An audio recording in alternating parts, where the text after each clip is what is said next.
کہ پاکستان جو ہے یہ صالح علیہ السلام کی اونٹنی کی طرح ہے, اس کی قدر کر لو. جی تو میں تو نہیں سمجھتا کہ ہم نے وہ پاکستان بنایا ہے جو قائد کی ویژن تھی. آپ بھی نہیں بنا سکے, آپ کو عوام لے کر آئی تھی نا, قائد کے ویژن کے مطابق پاکستان کو ڈھالنا تھا, آپ نے کیوں نہیں ڈھال سکے؟ آپ کس کی یہ غلطی ہے؟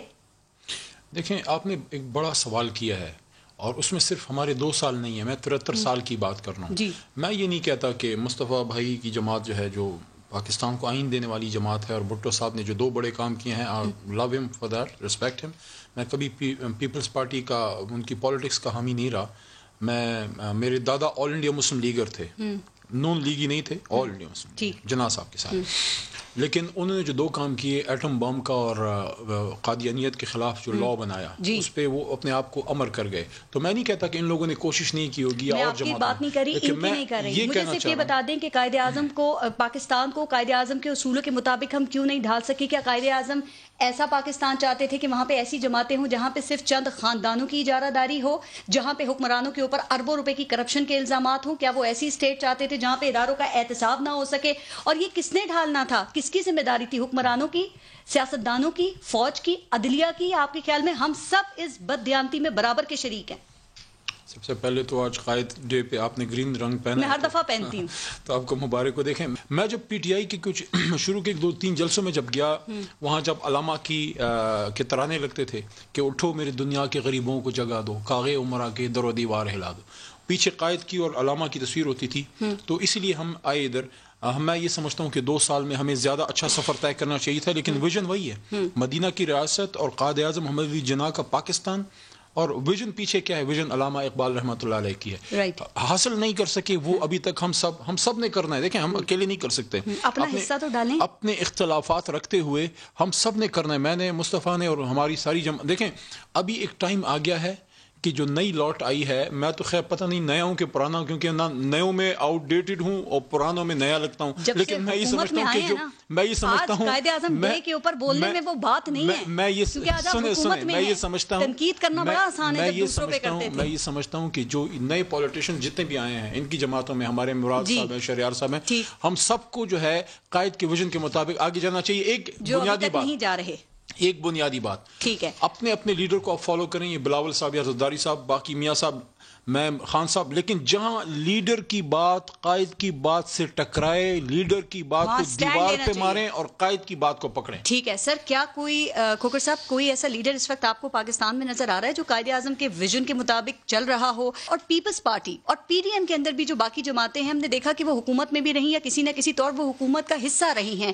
اگر آج قائد کا پاکستان ہم نہیں بنا سکے ہیں تو کیا اس میں آپ بھی قصوروار ہیں, آپ بھی ذمہ دار ہیں اس کے؟ جی بالکل. میں اپنی ذمہ داری, جس کلاس سے میرا تعلق ہے, اشرافیہ کو, ہر معاشرے کے ہر طبقے کو, میں سمجھتا ہوں کہ اپنی ذمہ داری قبول کرنی چاہیے, چاہے اس کا تعلق عدلیہ سے ہو, فوج سے ہو, سیاستدان ہو, بیوروکریٹس ہوں, علماء ہو, مذہبی طبقہ ہو. ہم سب نے مل کر آج 73 سال گزر چکے ہیں, اور اگر ہم وہ پاکستان نہیں بنا سکے کہ جس کا خواب قائد اعظم نے دیکھا تھا, تحریک پاکستان کے کارکنان نے دیکھا تھا, تو یہ ہمارا قصور ہے اور ہمیں یہ قصور کھلے دل کے ساتھ تسلیم کرنا چاہیے. مجھے ایک بات بتائیں گے, جتنے پارلیمنٹ میں لوگ بیٹھے ہیں, کیا ان کو قائد کے ویژن کے بارے میں پتہ بھی ہے کہ وہ ویژن ہے کیا؟ اس ویژن کے اوپر بہت مختلف, ایک تو آئرنی جو ہے ہسٹری کی, وہ میرے نزدیک یہ ہے کہ ہم نے قائد کا جو ویژن تھا اس کو بھی ہم نے اپنے مخصوص پولیٹیکل بینیفٹس کے لیے, فوج نے, سیاستدانوں نے, مذہبی طبقے نے اس کو اتنا ڈسٹارٹ جس کو اچھا لگے کہ ہم نے اس کے اندر سے سلیکٹو چیزیں نکالی, سلیکٹو چیزیں نکال کے اپنے سیاسی آبجیکٹیوز کو اچیو کرنے کے لیے ان کو استعمال کیا, اور جو اصل اسپرٹ تھا قائد کی سیاست کا, قائد کی زندگی کا, اس کو اور پاکستان بنانے کا, اس کو ہم نے پیچھے دھکیل دیا. فار ایگزامپل کہ پاکستان, پہلے تو میں یہ سمجھتا ہوں پارس کے 73 سال ہو چکے ہیں پاکستان کو بنے ہوئے, انشاءاللہ تعالی 27 سال بعد پاکستان 100 سال کا ہوگا انشاءاللہ. میرے نزدیک قائد کی جو سیاست تھی, وہ سیاست کی جو ان کی ابتدا تھی, وہ شروع ہوئی سیکولرزم سے, وہ شروع ہوئی as an ambassador for Hindu Muslim unity, اور پھر اس سیاست سے ہم نے دیکھا کہ ان کا ایک شفٹ آیا مسلم نیشنلزم کی طرف. مسلمز کی رائٹس کے چیمپئن وہ بنے, سب کانٹیننٹ کے مسلمز کے. تو اس میں جو ساری موومنٹ تھی اس کا جو کرکس تھا پھر ایونچولی وہ 11 اگست کو جو انہوں نے اپنی اسپیچ کی اس میں ہمارے سامنے رکھا گیا. ان کے بہت سے فرمودات ہیں. ہم بنیادی طور پر جو 2 مسائل پچھلے 70 سالوں میں ہم نہیں طے کر سکے جو سب سے بڑے مسئلے ہیں وہ یہ ہے کہ مذہب کا کیا رول ہوگا ہماری سوسائٹی کے اندر پہلا, اور قائد کا اس کے بارے میں کیا خیال تھا, اور دوسرا کہ یہاں پر نظام حکومت کیا ہوگا. یہ 2 سوالات کا جواب ہم نہیں تلاش کر پائے, اور اگر جنہوں نے تلاش بھی کیا تو انہوں نے اپنی مرضی کے فرمودات قائد اعظم پارلیمانی نظام حکومت تو خود بنا کے دیکھے گئے تھے نا, وہ یہی چاہتے تھے. ڈیبیٹ تو ہم کر رہے ہیں کہ صدارتی ہو, پارلیمانی ہو یا ویلفیئر اسٹیٹ ہو. جی اب ستم ظریفی دیکھیے کہ اسی قائد کی بہن پاکستان بننے کے چند سال بعد ان کو غدار قرار دے دیا جاتا ہے. اب قائد کا جو ڈیموکریسی جمہوریت کے بارے میں جو انہوں نے کہا, اب ان کا بڑا فیمس ایک کوٹ ہے اور آج اخبارات میں کئی میں چھپا ہوا بھی ہے. جمہوریت نظام حکومت کے بارے میں وہ بالکل کلیئر تھے اپنی سوچ میں کہ جمہوریت ہوگی, اور جمہوریت کے بارے میں وہ کہتے ہیں کہ democracy is in the blood of مسلمانز who look upon complete equality of mankind and believe in fraternity, equality and liberty. اب یہ بالکل اس کے بعد کوئی ڈیبیٹ رہ ہی نہیں جاتا کہ پاکستان کے اندر نظام حکومت کیا ہوگا اور قائد کیا چاہتے ہیں. بالکل ٹھیک ہے. یہ میں نے آج کوٹ لیے جی ان کے سارے جو چھپے ہوئے تھے مختلف اخبارات میں. اچھا پھر اس کے علاوہ ان کی 11 اگست کی اسپیچ, اور پھر جو ریلیجن کے متعلق جو ان کا خیال تھا وہ بھی میں ایک تو انہوں نے اپنی 11 اگست کی اسپیچ میں بڑا فیمسلی جو انہوں نے کہا کہ آپ ہندو ہو, آپ مسلمان ہو, آپ کرسچن ہو, آپ آزاد ہو, ریاست کا اس سے کوئی تعلق نہیں. اور ساتھ ہی انہوں نے ایک بڑی امپورٹنٹ چیز کہی, اور وہ میں ضرور سنانا چاہوں گا ناظرین کے لیے بھی, کہ the great majority of us are Muslims. We follow the teachings of the Prophet Muhammad sallallahu alaihi wasallam, but make no mistake, Pakistan is not a theocracy or anything like it.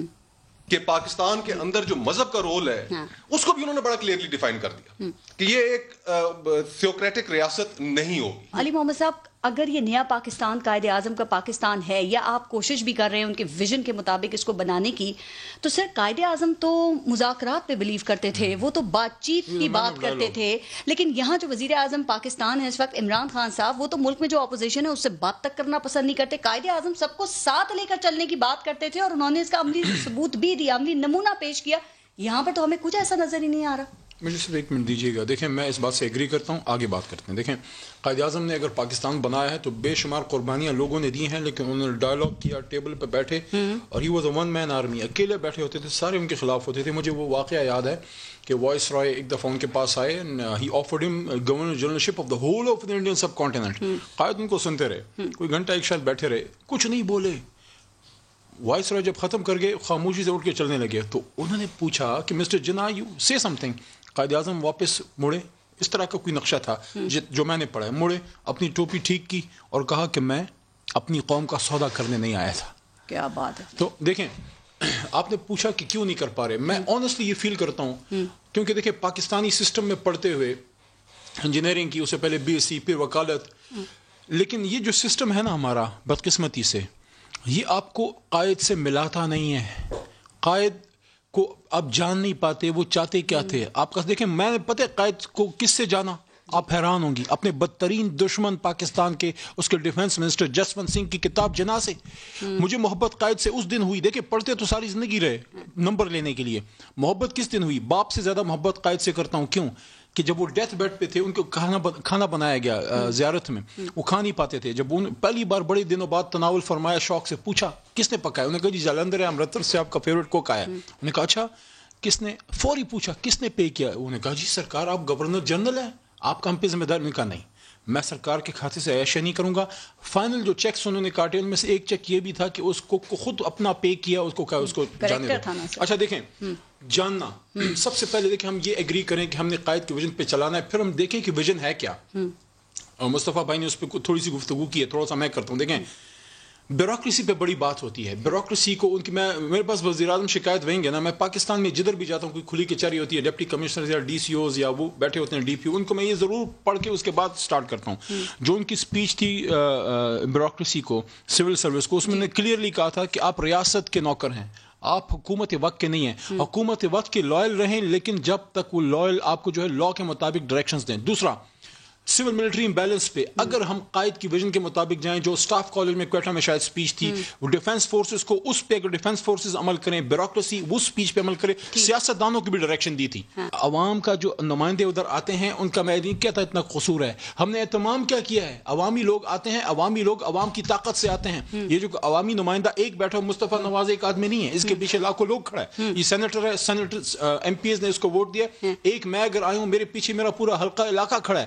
تو عوامی آدمی کو ہم دیکھیں, پاکستانی سیاست میں corruption کی جگہ ہے, لیکن ہم نے سیاستدان کو بحیثیت سیاستدان اس کی عزت ہم نے کم کی. قائد اعظم میں سب سے امپورٹنٹ چیز کیا تھی, ان کے بدترین مخالف ان کی انٹیگریٹی پہ سوال نہیں اٹھا سکتے تھے. ان کے بدترین مخالف سیاست میں مخالفت کرتے تھے, اپنا کیس ان کے پاس لے کے جاتے تھے, بڑی بڑی چیزوں کو جیت لیتے تھے. اتنا بڑا ملک انہوں نے مذاکرات سے حاصل کیا, اور آپ کہاں کھڑے ہیں اس بارے میں؟ قائد اعظم آنیسٹ تھے, قائد اعظم آنیسٹ تھے, اسٹیڈ فاسٹ تھے, اے مین آف فیو ورڈز, اور سچ بولتے تھے. وہ واقعہ یاد ہے جب ایک بزرگ سے کسی نے پوچھا کہ بڑے میاں آپ کیوں سن رہے ہیں قائد کی باتیں, وہ تو انگریزی بول رہا ہے, کہتے ہیں مجھے انگریزی کا کچھ نہیں پتا, اتنا پتا ہے کہ بندہ بات سچ کر رہا ہے. قائد یو ٹرن لیتے تھے.